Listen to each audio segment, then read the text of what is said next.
नमस्कार दोस्तों, आप सभी का एक बार फिर से स्वागत है मेरे यूट्यूब चैनल पे। तो यहाँ पे अगर आप देखोगे ना डो जोन्स के बारे में, तो डो जोन्स का कल का जो इंडेक्स था वो डाउन था। डाउन कितने परसेंट में था? डाउन था -57.94%। ओके एवरीवन, 0.15% जो नेगेटिव में क्लोजिंग दिया है कल। ओके, तो ये था अमेरिका का सबसे बड़ा इंडेक्स का हाल। अगर मैं यहाँ पे नैस्डैक के बारे में बात करूँ ना, तो नैस्डैक में क्या देखने को मिल रहा है कि नैस्डैक यहाँ पे जो है वो पॉजिटिव में अपना क्लोजिंग दिया। ओके एवरीवन, आप बिलीव नहीं करोगे बट यस, इसका जो क्लोजिंग है ना, इसका क्लोजिंग ग्रीन में देखने को मिला है, लेकिन डो जोन्स का क्लोजिंग है वो रेड में देखने को मिला है। तो इसीलिए सबसे बड़ा चीज़ यही है कि एफआईआईज ना कभी किसी के सगे थे, ना कभी किसी के सगे होंगे, ना रहेंगे। ओके एवरीवन, तो इस बात को आपको मान के चलना ही पड़ेगा, क्योंकि देखो सबसे बड़ा इन्वेस्टमेंट अगर हम लोगों का कहीं से आता है ना, तो सबसे बड़ा इन्वेस्टमेंट हम सभी लोगों का आता है एफआईआईज़ के थ्रू। ओके, लेकिन अब मार्केट में क्या हो गया है,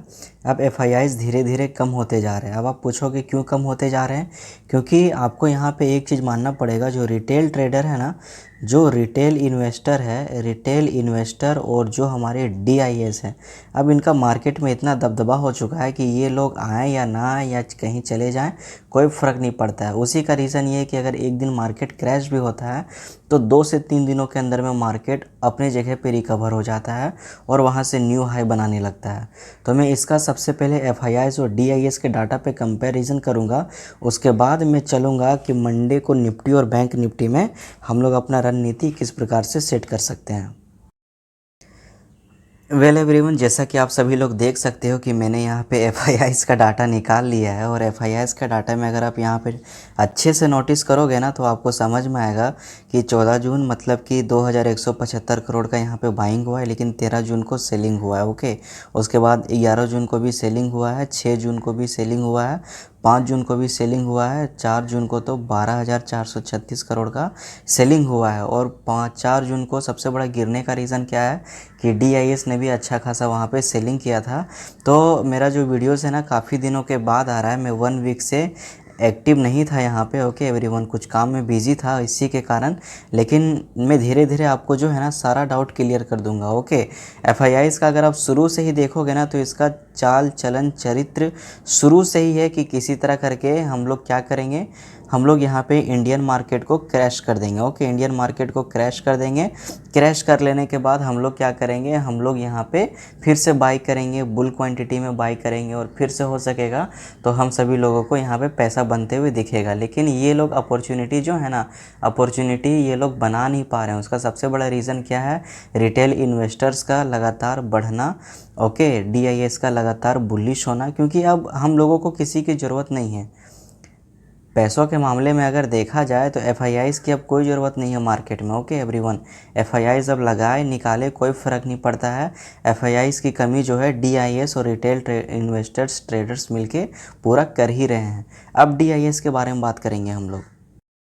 तो यहाँ पे अगर आप देखोगे ना, तो ये है डीआईएस का डाटा, और डीआईएस का डाटा का यहाँ का सिंपल फंडा यही है कि भले कम अमाउंट का बाइंग चल रहा है, लेकिन बाइंग चल रहा है। 14 जून को देखोगे 655, 12 जून को 233, 11 जून को 3,2700, और 6 जून को देख लो, 5 जून को देख लो, 4 जून को बाई मिस्टेक सिर्फ इतना हुआ, क्योंकि वो गवर्नमेंट जब फॉर्म होता है ना, तो एक अनसर्टेनिटी जो है मार्केट में देखने को ज़रूर मिलता है वहाँ पे। तो इस पे सबसे बड़ी चीज़ ये है कि हम सभी लोगों को पैनिक नहीं करना चाहिए। और येस, आपने देखा ना अभी सारे शेयर्स, मतलब जितने शेयर्स गिरे थे, जो शेयर्स वहाँ पे क्रैश हुए थे 4 जून को, वो ऑल टाइम हाई पे आ चुके हैं, और मुझे लगता है कि नेक्स्ट वीक वो ऑल टाइम हाई को भी क्रॉस कर चुके होंगे। ओके एवरीवन, सो आपको इसमें वरी करने की कोई ज़रूरत नहीं है कि हाँ क्या हो गया, कैसे हो गया, क्यों हो गया। अगर आप एक अच्छे स्टॉक्स के साथ जाओगे ना, आप ईज़िली, अगर अगर आप यहाँ पे क्या करते, अगर आप इचर मोटर्स के साथ जाते हैं, महिंद्रा एंड महिंद्रा के साथ जाते हैं, आप यहाँ पे किसी भी शेयर्स के साथ जाओ। ओके एवरीवन, आप यहाँ पे किसी भी शेयर्स के साथ जाओ, अच्छे शेयर्स के साथ जाओ, आपको end of the day benefit ही देखने को मिलेगा। ओके, अब हम लोग बात करेंगे निफ्टी 50 और बैंक निफ्टी के बारे में, क्योंकि यो दोनों इंडेक्स में हम लोगों का मंडे का रणनीति कैसा रहेगा। तो फ्रेंड जैसा कि आप सभी लोग देख सकते हो ना, निफ्टी का चार्ट मैंने ओपन कर लिया है और निफ्टी के चार्ट में आप यहाँ पे अगर अच्छा खासा नोटिस करोगे ना, तो फ्राइडे के दिन में कुछ अच्छा खासा मूवमेंट यहाँ पे देखने को नहीं मिला था। ओके, मार्केट यहाँ पे रिकवर किया, लेकिन हम सभी लोग बैठे हुए थे कि 23,480 क्रॉस हो यहाँ पे, तो हम सभी लोगों को यहाँ पे अच्छा खासा एगो जो है प्रॉफिट देखने को मिलेगा 23,480 या 23,500 अगर क्रॉस करेगा तब। मैं लाइव भी था, मैं लाइव जुड़ा हुआ भी था, लेकिन यहाँ पे क्या हुआ, 23,480 23,500 जो है वो स्टेबिलिटी नहीं देखने को मिला जिस तरीके से हम सभी लोगों को देखना चाहिए। और प्लस यहाँ पे जो 12 से 1 बजे का जो स्ट्रेटेजी है ना, 12 से 1 बजे का जो स्ट्रेटेजी है, उस स्ट्रेटेजी पे हम लोगों को कुछ भी देखने को नहीं मिला। ओके एवरीवन, तो सिंपली फ्राइडे को यही था कि हम सभी लोगों ने ट्रेड इग्नोर किया, हम सभी लोगों ने ट्रेड एग्जीक्यूट किया ही नहीं। क्योंकि देखो भाई, आपका ये माइंडसेट होना चाहिए ना कि मैं जब भी एंट्री मारूँ ना तो इंस्टेंट प्रॉफिट बनाऊँ। ये नहीं कि मैं ट्रेड में एंट्री मार चुका हूँ और 10 घंटा ट्रेड लेके बैठा हुआ हूँ, तो वो ट्रेड कभी भी प्रॉफिटेबल ट्रेड नहीं बनेगा। ट्रेडिंग का मतलब यही है कि आप अभी एंट्री मारो, विद इन 5 to 10 मिनट्स आप उस ट्रेड पे प्रॉफिट बुक करो और उसके बाद वहाँ से आप बाहर निकलो। ओके, तो ये सारी चीज़ें देखने को मिलती है हम सभी लोगों को और इसे आप इग्नोर नहीं कर सकते हो। खैर, जो हो गया सो हो गया।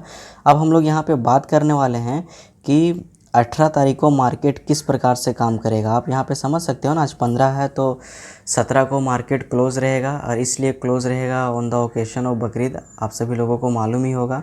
तो 18 तारीख को यहाँ पे हम सभी लोग क्या करने वाले हैं, 18 तारीख को हम सभी लोगों का यहाँ पे ये है कि सबसे पहले कॉल ऑप्शन में किस प्रकार से एंट्री लेंगे हम लोग। ओके एवरीवन, तो कॉल ऑप्शन का क्या रहेगा, सिंपल सा फंडा, 23,454 पे क्लोजिंग है। आपको ये नोटिस करना है ना कि 23,500 का जो लेवल है ना, वो 12 से 1 बजे के बीच में होल्ड होना चाहिए, या 12 से 1 बजे के बाद अगर 23,500 के बाद अगर होल्ड कर रहा है ना हमारा निफ्टी 50, तो पहला टारगेट यहाँ पे फिक्स मिलेगा। क्या देखने को मिलेगा, 23,600 का, ये कहीं नहीं जाएगा आपका 23,600।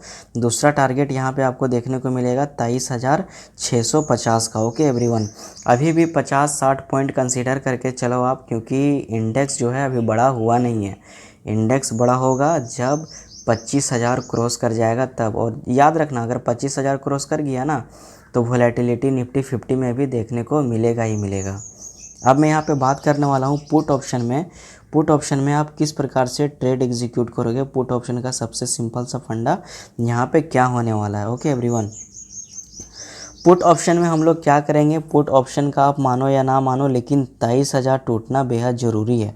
मान के चलो अगर गैप डाउन में ओपन होगा तो 23,000 का टूटना, 23,340 पे ओपन हुआ या 23,300 पे ओपन हुआ, तो 23,000 का टूटना बेहद ज़रूरी है। जब तक 23,000 ना टूटे ना, तब तक एंट्री आपको मारना ही नहीं है। पहला टारगेट रहेगा 22,900 का, और जो दूसरा टारगेट रहेगा ना, दूसरा टारगेट रहेगा यहाँ पे 22,800 का। ओके एवरीवन, यहाँ तक आप सभी लोगों को अच्छे से समझ में आ गया होगा, किसी को कोई डाउट नहीं होगा। अब मैं बात करूँगा बैंक निफ्टी के बारे में। ओके, और मेरा सभी व्यूअर्स से एक क्वेश्चन है, आप किस इंडेक्स से रिलेटेड ज़्यादा वीडियोस चाहते हो, बैंक निफ्टी से रिलेटेड, निफ्टी 50 से रिलेटेड, सेंसेक्स से रिलेटेड, उसके बाद मिड कैप से रिलेटेड, फिर निफ्टी से रिलेटेड। आप जिस इंडेक्स से ज़्यादा वीडियोस, जो ऑडियंस यहाँ पे कमेंट करेगा कि हाँ मैं उस इंडेक्स पे ज़्यादा वीडियोस चाहता हूँ, मैं उसी इंडेक्स पे रेगुलर वीडियोस अब से बनाया करूँगा। क्योंकि बैंक निफ्टी जो है ना, वो मुझे अब लेंदी लगने लगा है, बेकार लगने लग रहा है। लेकिन कोई बात नहीं, आप सभी लोगों के लिए मैं यहाँ पर फिर से बैंक निफ्टी में एनालिसिस कर देता हूँ। ओके एवरीवन, तो वीडियो को एंड तक देखना, अच्छे से देखना। तो फ्रेंड, जैसा कि आप सभी लोग देखोगे ना निफ्टी बैंक का, तो निफ्टी बैंक कंप्लीट साइडवेज था और लोगों को लग भी रहा था कि नहीं नहीं नहीं नहीं नहीं, 50,000 क्रॉस हो गया है तो मैं एंट्री मार लेता हूँ, 50,000 क्रॉस हुआ है तो एंट्री मार लेता हूँ। खैर कोई बात नहीं, 50,000 क्रॉस हुआ, आपने एंट्री मारा, 50,100 तो टच तो नहीं कर पाया, लेकिन वहाँ तक ज़रूर हम सभी लोगों को जाते हुए बैंक निफ्टी देखने को मिला। ओके एवरीवन, लेकिन यहाँ से सबसे बड़ी चीज़ ये है कि यहाँ से आप सभी लोगों को पैनिक करना नहीं है। अगर आप यहाँ से पैनिक करोगे तो अच्छा खासा आप यहाँ पे ट्रैक होते हुए दिखोगे, और यहाँ पे वो चीज़ें देखने को मिली। कंसोलिडेट हुआ मार्केट यहाँ से 11 बजे के बाद लेके 2 अढ़ाई बजे तक, 3 बजे तक कंप्लीट कंसोलिडेट रहा। ओके, उसके बाद थोड़ा सा मूवमेंट देखने को मिला। तो मेरा यही मानना है ना एवरीवन कि मार्केट में जो ट्रेड आप ऐसा एग्जीक्यूट करो ना कि इंस्टेंट 5 से 10 मिनट में आपके प्रॉफिट बने। ये नहीं होना चाहिए कि आपने यहाँ पे ट्रेड एग्जीक्यूट किया और 10 घंटा होल्ड करके बैठे हुए हो और आगे प्रॉफिट कुछ नहीं मिल रहा है, आपका ट्रेड लॉस में ही जा रहा है। तो ये चीज़ों से आप बचो। अब मैं यहाँ पे बात करने वाला हूँ कि बैंक निफ्टी में किस प्रकार से हम लोग ट्रेड एग्जीक्यूट करेंगे। आप देखोगे तो 3 जून को जो मार्केट ने हाई लगाया था 51,000 तक चला गया था, 51,500 तक आप मान के चलो, लेकिन यहाँ पे 49,981 पे क्लोजिंग है। 50,250 के अबव में सबसे पहले कॉल ऑप्शन में किस प्रकार से एंट्री लेंगे। कॉल ऑप्शन में हम सभी लोगों को क्या करना है, 50,300 का यहाँ पे वेट करना है। अगर ये लेवल क्रॉस कर जाएगा ना 12 से 1 बजे के बाद, आप देखना 50,300 के अबव में अगर होल्ड कर रहा है हमारा निफ्टी बैंक, पहला टारगेट क्या रहेगा, पहला टारगेट निसंदेह 50,500 रहेगा और दूसरा टारगेट यहाँ पे आप ले के मान सकते हो 50,600 आप मान सकते हो। ओके एवरीवन, अब मैं यहाँ पे बात करने वाला हूँ पुट ऑप्शन में किस प्रकार से बैंक निफ्टी में आप ट्रेड एग्जीक्यूट कर सकते हो। तो पुट ऑप्शन का सिंपली क्या है, इसलिए कहता हूँ ना, एक तरफ निफ्टी क्लोजिंग दिया है ग्रीन में, बैंक निफ्टी क्लोजिंग दिया है नेगेटिव में। पुट ऑप्शन का यहाँ पे क्या है 49,981 है, तो पुट ऑप्शन का सिंपली है यहाँ पे 49,400 का टूटने देना। अगर 49,400 टूटेगा तभी एंट्री लेना है, अगर 49,400 नहीं टूटेगा तो एंट्री अवॉइड करना है। पहला टारगेट क्या देखने को मिलेगा, पहला टारगेट यहाँ पे देखने को मिलेगा 49,300 और जो दूसरा टारगेट रहेगा, दूसरा टारगेट यहाँ पे देखने को मिलेगा 49,200 का। आई होप यहाँ तक आप सभी लोगों का डाउट क्लियर हो गया होगा। वीडियोस मेरा छोटा ही रहता है और जिस किसी ने अभी तक टेलीग्राम ग्रुप ज्वाइन नहीं किया है ना एवरीवन, जाके ज्वाइन करो और वहाँ पे आप सभी लोग जाके देखो कि लोग कितने वहाँ पे अर्निंग कर रहे हैं और कितने पैसे बना रहे हैं। तो लिंक इन द डिस्क्रिप्शन, जाओ उस लिंक को क्लिक करो और वहाँ से ऑटोमेटिक आप टेलीग्राम ग्रुप में ज्वाइन हो जाओगे। उसके बाद वहाँ से आप सभी लोगों को डिटेल सारा कुछ मिल जाएगा। मिलता हूँ नेक्स्ट वीडियो में, तब तक के लिए जय हिंद जय भारत।